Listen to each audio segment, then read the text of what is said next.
I've been having a rough time.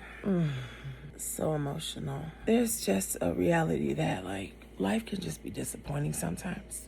It can turn down roads you did not prepare for, plan for, know to expect. Ask me how I know. You cannot outgood just like the type of disappointment and traumatic experience that can come in your journey. But you know what's been the biggest thing for me?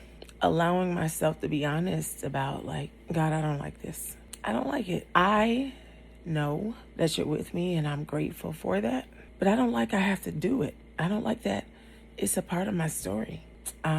Not long ago, a friend held me and let me just cry. And she was just like, some things just aren't fair. Like, it's not. And it's okay to just say it's not fair. It's okay to say you're disappointed. It's okay to say you're scared and that you're frustrated.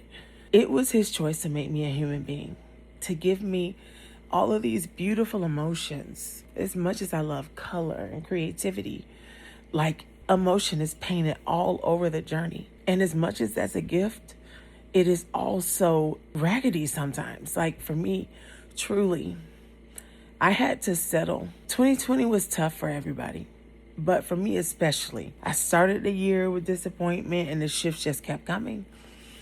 It was at the end of 2020, going into 2021, that I first started having respiratory stuff related to, COVID. And then it was at the end of 2021 to where it tried to take me on. It didn't. Here we are 5 years later, and everything I'm navigating is still connected to something that I was done with then, didn't want then, still don't want.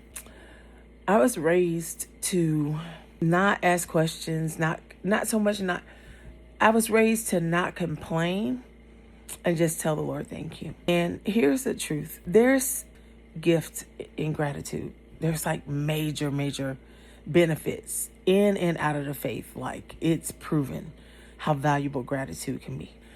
What I did not realize was that me just taking that as the words I heard at face value, that is an incomplete, and for me it was a damaging way to start living, because it had me functioning through things that were frustrating and never actually sharing to God that I was disappointed. I ask plenty of questions now. I share when I'm frustrated. I've been talking to God a lot about my anger lately. And the reason I do it is because he can take it. And what was bigger for me was all that time that I spent not being honest about my frustration was time that I was lying to myself, and I wasn't allowing him to be my friend.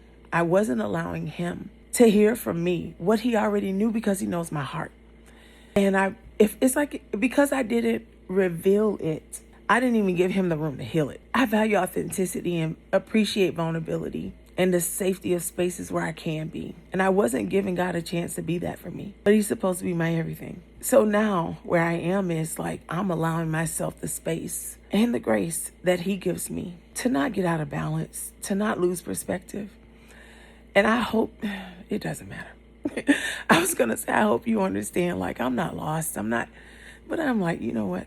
I don't have the capacity nor the bandwidth to guard what you think about my faith journey. Like, I know I'm locked in. But I will say this. When it sucks, let it suck.